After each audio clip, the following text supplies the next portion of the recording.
Don't get offended.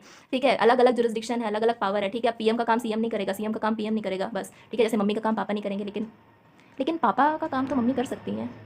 You know womens are great. यार हम लोग बहुत डिस्ट्रैक्ट हो जाते हैं।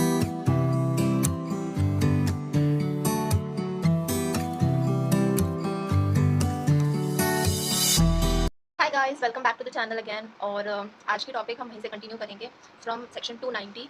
एंड जिन लोगों ने वीडियो देखी है और जो चैनल पे अभी नए आ रहे हैं, they are watching the second part directly. तो हम कंटिन्यूएशन कर रहे हैं from section 289। And guys, this part is going to be even more interesting, क्योंकि यहाँ पे हम कुछ ऐसे प्रोविजन से डील करने वाले हैं। मतलब मेन यहाँ पर ही है, वहाँ तो सिर्फ एक सेक्शन देखा था, यहाँ बाकी के सेक्शन हम लोग कवर करेंगे। And this video is going to be slightly थोड़ा सा बड़ा होने वाला है, लेकिन it's going to be very very much interesting. ठीक है, तो चलो शुरू करते हैं। Okay, and yes, do like my channel. और देख के जा रहे हो तो यार कुछ कमेंट्स भी करके चले जाया करो, मुझे अच्छा लगता है पढ़ना। ठीक है, एंड या दैट्स इट। कोई प्रचार नहीं करती हूँ, समझदार हो।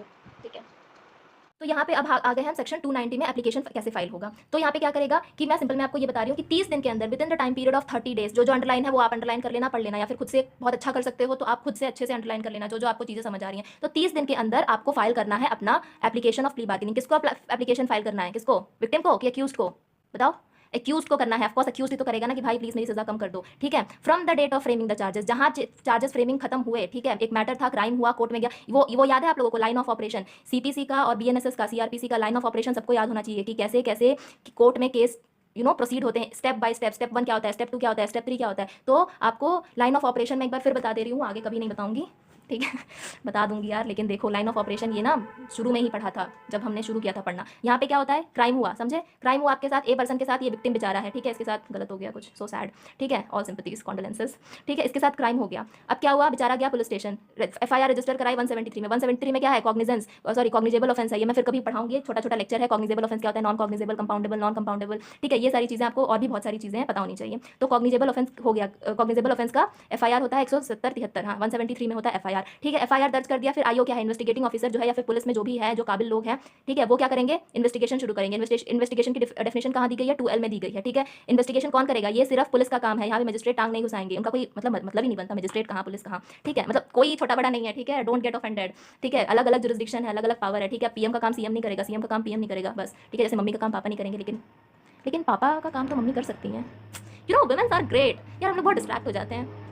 ठीक है, तो यहाँ पे क्या है, only by police officer, IO investigating officer he investigation करेगा। इन्वेस्टिगेशन करके अपना पुलिस रिपोर्ट बना के फाइल करेगा कि क्या क्या फाइंडिंग्स हुई, क्या क्या हमने कंक्लूजन केस देखा। अब जहाँ पे पुलिस रिपोर्ट फाइल हो गई, वहां से इनका काम खत्म, पुलिस ऑफिसर खत्म काम। ठीक है, मर नहीं गए, खत्म, उनका काम खत्म हो गया। ठीक है, अब क्या हुआ, इंक्वायरी शुरू हो गई, क्योंकि ये मैटर चला गया अब कोर्ट में चला गया, मतलब जुडिशियल मजिस्ट्रेट के पास चला गया। अब उनके पास है कि he will apply his mind, he will apply his cognizance. ठीक है, ओवर द केस, तो he has taken over on the case. तो इंक्वायरी शुरू हो गई। इंक्वायरी की डेफिनेशन कहाँ दी गई है, 2K में दी गई है। ठीक है, अब क्या हुआ, फ्रेम ऑफ चार्जेस होगा, गवाह सबूत, witness, chief examination, cross examination चीजें आ गई हैं। ठीक है, तो चार्ज फ्रेम होंगे, चार्ज फ्रेम हो गए।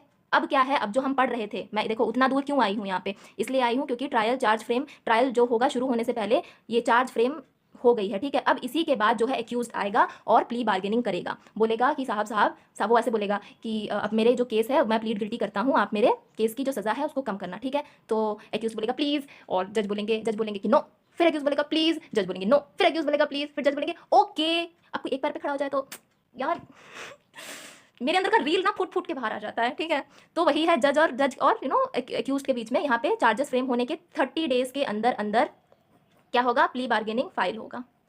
क्लियर? बस यहाँ से बात खत्म, फाइनल जजमेंट वो सब चीजें बात कीजिए। ठीक है, यहाँ तक हमने क्लियर कर लिया, 30 दिन के अंदर प्रावधान दिया गया है। अब क्या होगा, मूविंग टू क्लॉज नंबर 2।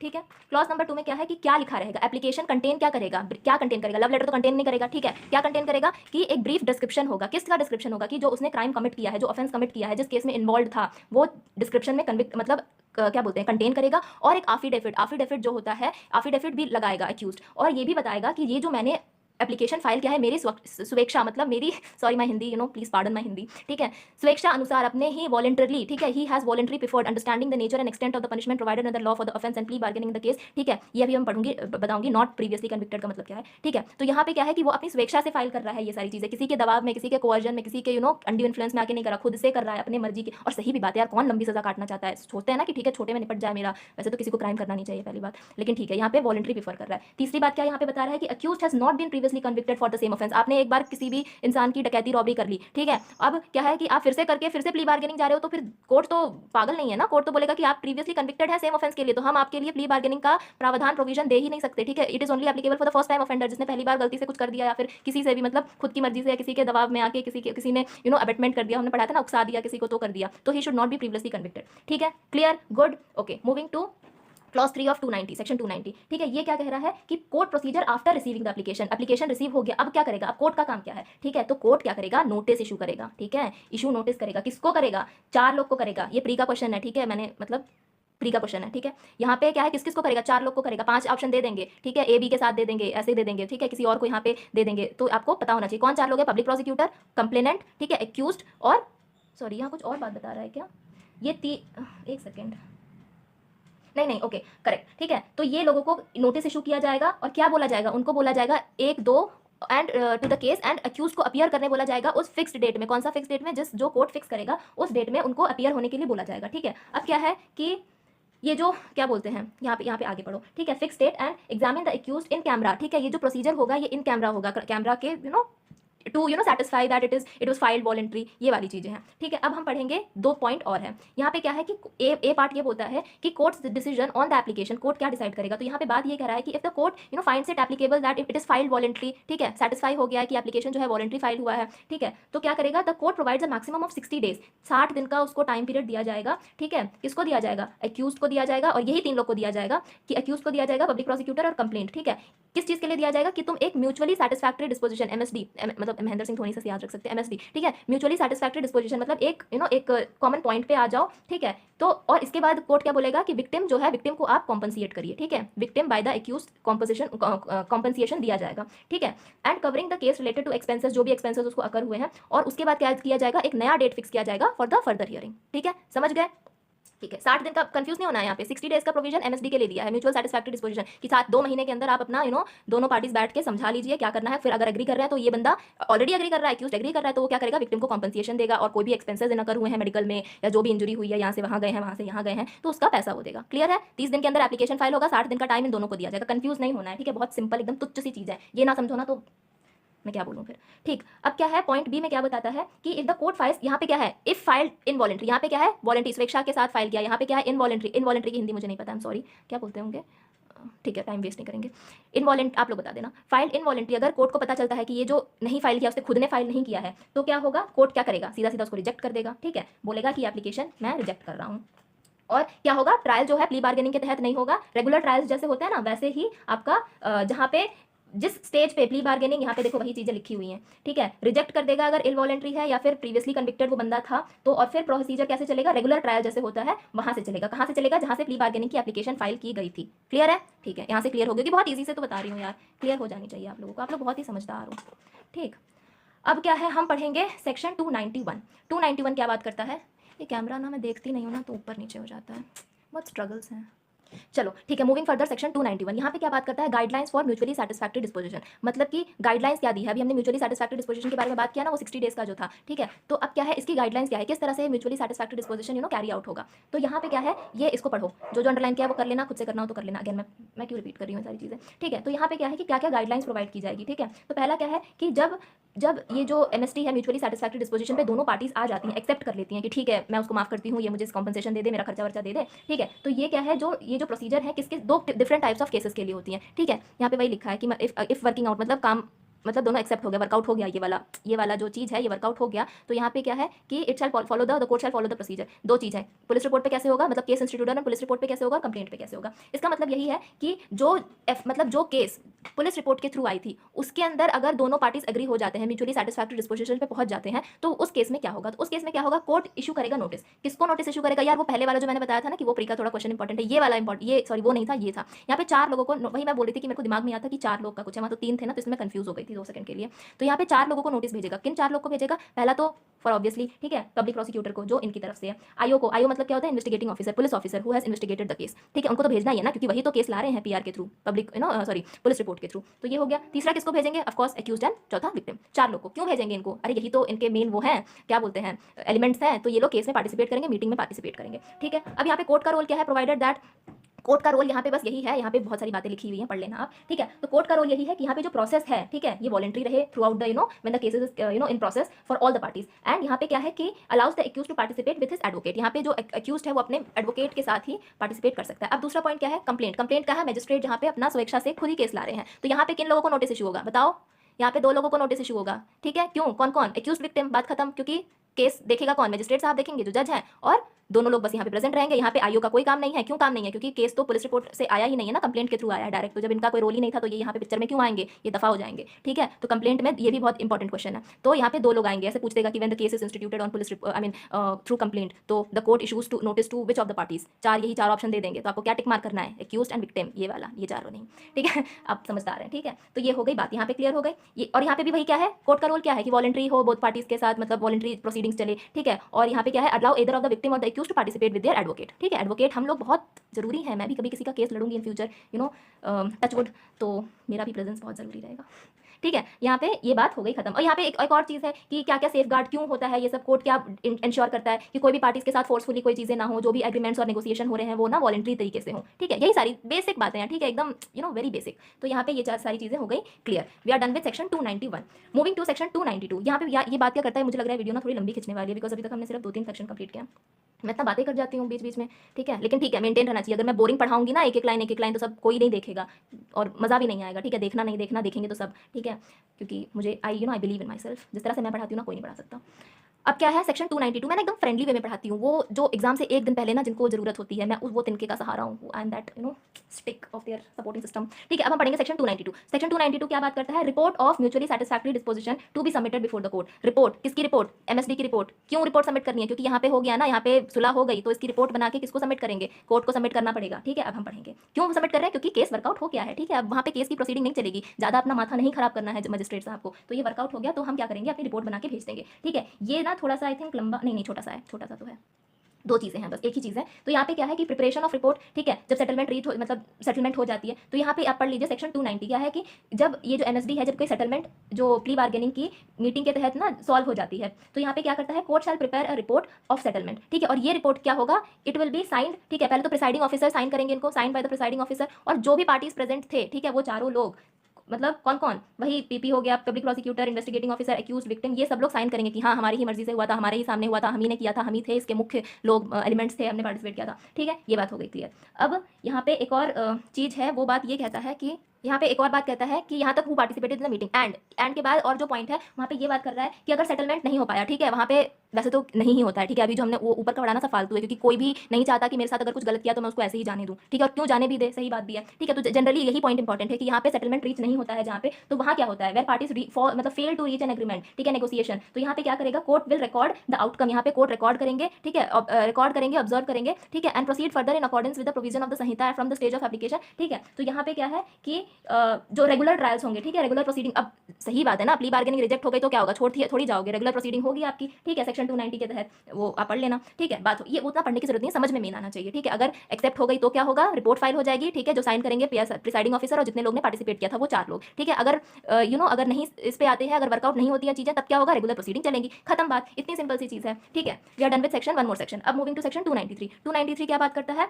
कि disposal of case after plea bargaining agreement. Dispose तो होगा ना, केस प्ली बार्गेनिंग हो गई, एग्रीमेंट हो गई, तो यहाँ पे ये चीज क्या कहती है, ये सेक्शन थोड़ा बड़ा है और ये सबसे इंपॉर्टेंट सेक्शन है। यहाँ पे बहुत लोग कंफ्यूज हो जाते हैं कि 1/4 पनिशमेंट कब दी जाएगी, 1/6 कब दी जाएगी, हाफ कब दी जाएगी। तो इसको जो मैं बोल रही हूँ ढंग से सुनना, कान खोल के, ठीक है।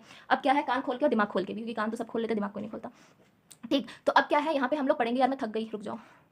ओके, सो मूविंग फर्दर, यहाँ पे सेक्शन 291 293 क्या कह रहा है कि केस डिस्पोज कैसे होगा आफ्टर प्ली बार्गेनिंग सेटलमेंट, मतलब वर्कआउट हो गई है जहाँ पे चीजें, ठीक है। तो यहाँ पे 4 चीजें, उसको ए पॉइंट में क्या कहा गया है कि कॉम्पनसेशन की बात की गई है ये पूरे में, ठीक है। तो कॉम्पनसेशन क्या है कि विक्टिम को कॉम्पनसेशन अवार्ड किया जाएगा एज पर जो एग्रीमेंट हुई थी, ठीक है, will be awarded the compensation, ठीक है। 292 में यही जो जिस तरह से कॉम्पनसेशन अग्री हुई थी, जो चीज़ें उस तरह से उनको दे दी जाएगी, ठीक है। यहाँ पे पार्टीज जो क्वांटम ऑफ पनिशमेंट क्या इंपोज होगा वो भी चीज़ बताई जाएगी, या फिर अगर possibility of release the accuse person on probation या गुड कंडक्ट, यहाँ पे वो सेक्शन 401 की बात की गई होगी। हाँ देखो, यहाँ पे एडमोनिशन की बात की है, आप जाके आगे ना पढ़ लेना, ठीक है। एडमोनिशन मतलब गुड बिहेवियर रहा है चीज़ों का, ठीक है, मतलब गुड कंडक्ट रहा है एडमोनिशन पे, ये सारी चीज़ें पे बंदा अगर एप्लीकेबल है तो उसको उस तरीके से डील किया जाएगा, ठीक है। फिर prohibition on probation of offender act है 1958 का, ठीक है, या फिर एनी अदर लॉ, जिस भी किसी भी लॉ के अंडर एप्लीकेबल है उस तरीके से उसकी कार्रवाई होगी, ठीक है। अब मूविंग टू क्लॉज 2। क्लॉज 2 क्या कहता है कि रिलीज ऑन प्रोबेशन, ठीक है, इफ एप्लीकेबल, तो प्रोबेशन पे कब रिलीज होगा बंदा, ठीक है, अगर उसके ऊपर अप्लाई करता है प्रोबेशन तो वो कैसे रिलीज होगा, इस चीज के बारे में बात कर किया।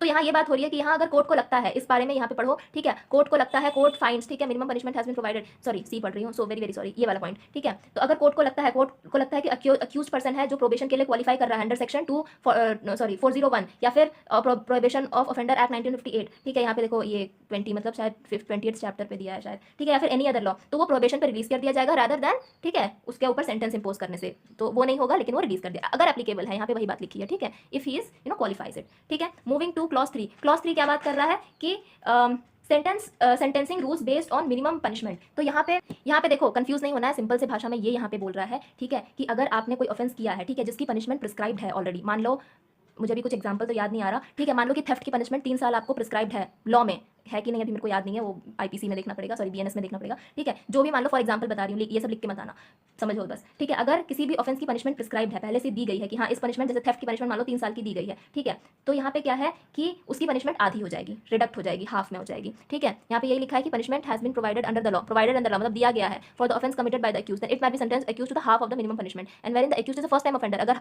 पहली बार उसने अपराध किया, ठीक है, फर्स्ट टाइम ऑफेंडर है, and has not been previously convicted, मतलब पहले उसने वो क्राइम नहीं किया था, सेम ऑफेंस की बात हो रही है यहाँ पे, ध्यान रखना ना कि वहाँ पे मर्डर किया यहाँ पे चोरी किया, तो ऐसी बात नहीं हो रही, 2 बार चोरी उसने कर लिया, तो अगर चोरी करता ही आ रहा है तो उसकी हाफ हो जाएगी, और अगर फर्स्ट टाइम ऑफेंडर है and has not been convicted for the any offence, तो यहाँ पे 1/4 हो जाएगी, 1/4 ऑफ दैट मिनिमम पनिशमेंट। बात क्लियर है?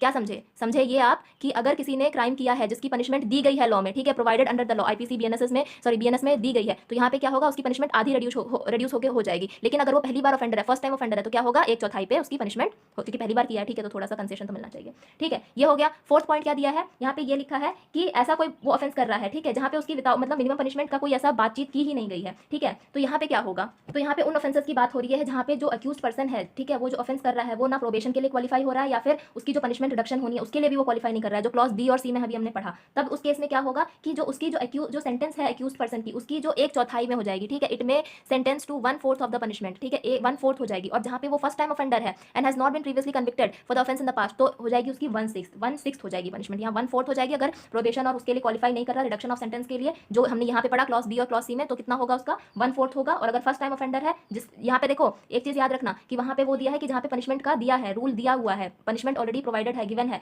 तो वहां पे क्या होगा, और ये हम पढ़ रहे हैं जहाँ पे नहीं दिया है, तो वहां पे क्या होगा, तो 1/6 हो जाएगा। ये क्लियर है? ये थोड़ा सा ना थोड़ा दिमाग लगा के, मैंने एक बार बता दिया, 4 बार खुद ये पढ़ लेना, नोट्स पढ़ लेना, ये वाले समझ में आ जाएगा, ठीक है। देखो हमने सारी बैटल पार कर ली, ठीक है, now we are so done with the chapter. अभी मतलब मैंने यहाँ तक ही जो है बड़े बड़े सेक्शंस थे, इसमें बहुत सारी चीजें थी, समझने वाली चीजें थी, फालतू चीज नहीं थी, फालतू ये भी नहीं है, लेकिन बहुत छोटे छोटे सेक्शन है 294 से 300 तक, इसको हम ना 5 मिनट के अंदर ऐसे यूं खत्म कर देंगे, ठीक है। तो सेक्शन 294 क्या कहता है, लेकिन एंड तक अच्छे से देखना, ये नहीं कि हाँ हाँ हो गया टाइप्स। तो यहाँ जजमेंट ऑफ द कोर्ट इन यही जो हम पढ़ रहे हैं प्ली बार्गेनिंग में, तो ये बात क्या बोलता है कि जो भी प्रोसीजर हमने फॉलो किया, ठीक है, इससे पहले जो 293 में जो हमने फॉलो किया, यहीं पे लिखा होगा, हाँ देखो 293 में जो भी प्रोसीजर हमने फॉलो किया डिस्पोज करने का केस का, तो उसके बाद क्या होगा, कोर्ट में क्या होगा, ओपन कोर्ट में क्या होगा, प्रोनाउंसमेंट ऑफ जजमेंट हो जाएगा, ठीक है, और signed by the presiding officer. Clear है? सिंपल। 295 कहता है finality of the judgement. Finality बहुत इंपॉर्टेंट पॉइंट है। फाइनलिटी क्या कहता है कि ये जो जजमेंट डिलीवर होगा, ठीक है, ये फाइनल होगा। इसका मतलब क्या है कि कोई इसके बिहाफ पे कोई रेगुलर अपील नहीं फाइल होगी, ठीक है, रेगुलर अपील इसके बिहाफ पे फाइल नहीं होगी, ये जो जजमेंट दे दिया बस दे दिया, खत्म बात, एंड ऑफ डिस्कशन, ठीक है। लेकिन एक्सेप्शन यहाँ पे क्या है, ठीक है, एक्सेप्शन हर चीज के होते हैं, ठीक है,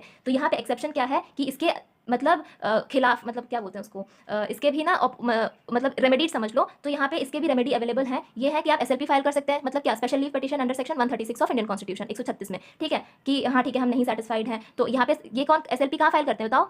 एसएलपी हमेशा सुप्रीम कोर्ट में फाइल होता है, ठीक है। रिक्वेस्ट करते हैं आपकी, हमारे सुप्रीम कोर्ट के पास डिस्क्रिप्शन है to hear special cases to be noted. यहाँ पे ना पता है मेरे वाइवा में मेरे से अपील से क्वेश्चन पूछ दिया था, मेरी तो बैंड बजा दी थी एलयू के प्रोफेसर ने, मतलब ऐसे एसएलपी से पूछ लेता, मुझे आता था, रिट वेट से पता नहीं किस्मत ही खराब थी। He was asking questions from appeals, जो मैं अब जाके पढ़ूंगी, एंड वेरी एरोगेंट, ठीक है, वो मैं कभी बाद में डिस्कस करूंगी। I make a special dedicated video on how the viva went, ठीक है, इट वाज डिजास्टर, ठीक है। तो यहाँ पे मूविंग बैक कि स्पेशल लीव पिटीशन एक्सेप्शन है, किसके अगेंस्ट एक्सेप्शन है, फाइनलिटी ऑफ द जजमेंट के। वैसे तो कोई रेगुलर अपील फाइल नहीं होगी, लेकिन एक्सेप्शन है कि आप एसएलपी फाइल कर सकते हैं सुप्रीम कोर्ट के अंदर और बोलेंगे कि हमारा केस आप, ठीक है, फाइनलिटी ऑफ द जजमेंट एक बार फिर से वो करिए, ठीक है। दूसरा क्या है, रिट पिटीशन फाइल कर सकते हैं। रिट पिटीशन किसमें फाइल होता है, सबको पता है, 226 में होता है, 226-27 में होता है। ये कहाँ फाइल होता है, अगेन वेरी इंपॉर्टेंट, ये फाइल होता है, रिट पिटीशन पावर है हाई कोर्ट के पास, ठीक है, हाई कोर्ट के पास जाता है जहां पर आपकी कोई भी लीगल प्रोविजंस का वायलेशन हो रहा है, ठीक है, क्लियर। ये सब याद रखना, ये सब बहुत एकदम चिंदी सी चीज है, very basic, you should know this. तो मूविंग टू सेक्शन 296 बहुत इजी सी बात कर रहा है कि जो प्ली बार्गेनिंग जो कोर्ट सुन रहा है, ठीक है, तो उसकी पावर क्या सेम रहेगी जैसे जो रेगुलर जो होती है चीजें, अगर दूसरे मैटर में जैसा केस आता है, दूसरे किसी ऑफेंस में केस आता है, तो वहां पे जो पावर होती है कोर्ट की क्या वैसी ही रहेगी? तो हाँ वैसी ही रहेगी। द कोर्ट यहाँ पे कहाँ गया,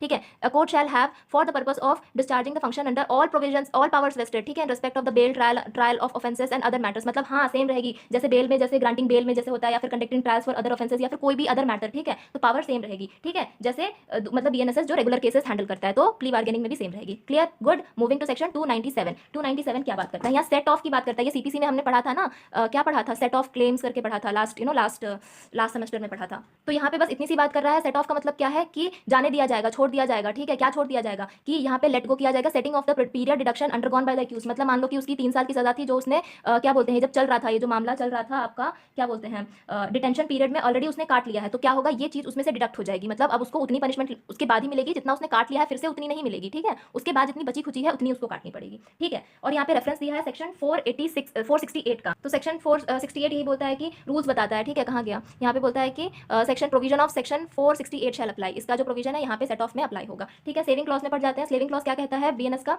सॉरी बीएनएसएस का 298 ये कहता है, ये बस यही बात कह रहा है कि कोई भी ऐसे प्रोविजन जो है इस चैप्टर में, मतलब प्ली बार्गेनिंग की बात हो रही है, शैल ओवरराइड एनी इनकंसिस्टेंट प्रोविजन, ठीक है, कंटेंट, तो उसको इट विल ओवरराइड इट, ठीक है। अब यहाँ पे एक्सप्लेनेशन जो है सिंपल सा दिया है कि पब्लिक प्रोसिक्यूटर कौन होता है, ठीक है। पब्लिक प्रोसिक्यूटर का डेफिनेशन सेक्शन 2V में दिया है, मतलब उल्टा देखो लिखा है, क्लॉज V ऑफ सेक्शन 2, ठीक है, तो 2V हम पढ़ते हैं, ठीक है। एपीपी का दिया है, मतलब असिस्टेंट पब्लिक प्रोसिक्यूटर, ठीक है, अंडर सेक्शन 19 दिया है, ठीक है। सेकंड लास्ट सेक्शन क्या है, last but not the least, 299 कहता है कि statement of the accuse not so be used. इसका मतलब क्या है कि जो भी मतलब एक्यूज्ड पर्सन जो अपना प्रोटेक्शन में जो भी स्टेटमेंट या जो भी फैक्ट या जो भी चीजें मेंशन कर रहा है during this process of plea bargaining, ठीक है, जो 290 में हमने देखा, 290 में यही देखा ना, 290 कहाँ गया, एप्लीकेशन फॉर प्ली बार्गेनिंग। यहाँ पे जो भी ब्रीफली अपना डिस्क्रिप्शन दे रहा है, ऑफेंस बता रहा है, एफिडेविट बता रहा है, वॉलंटरी बता रहा है, ठीक है। ये सारी चीजें हम देखो सबको इंटरलिंक करके पढ़ा करो, ठीक है, ज्यादा समझ में आएगा। ऐसे पढ़ोगे सीपीसी में तो इंटरलिंकिंग तो और रूल ऑर्डर की ऐसी की तैसी, ठीक है, पूरी मदर सिस्टर एक हो जाती है।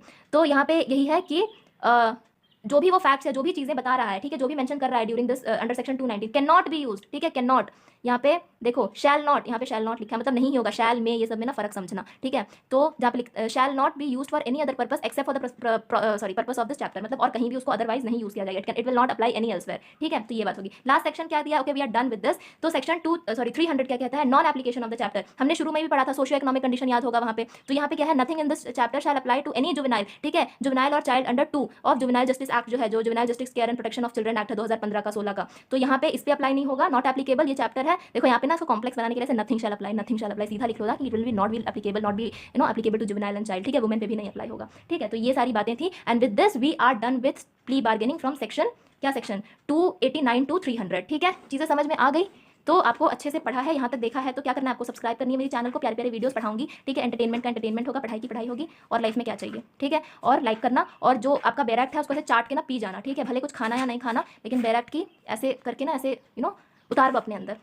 एकदम जैसे कि आपका प्रेमिका है, it's your lover, it should be so close to your heart, ठीक है। तो डन विद द ज्ञान, थैंक यू, बाय। फिर मैं कुछ अच्छा पढ़ाऊंगी। नेक्स्ट क्या पढ़ोगे, नेक्स्ट हम लोग पढ़ेंगे, ये पढ़ लिया है देखो मैंने, evidence in inquiry. This is very very long chapter, ठीक है, ये बहुत, इसमें 30 सेक्शन पढ़ने हैं, 307 से 336 तक पढ़ने हैं, ठीक। Right, so with this we have come to an end, और हमने बहुत अच्छे से, मैंने मतलब अपनी तरफ से बहुत अच्छे से समझाने की कोशिश की होगी, और आपने बहुत अच्छी तरह से समझने की कोशिश की होगी, ठीक है। तो yes, and thank you for watching, और stay tune for the next upcoming video. Tata.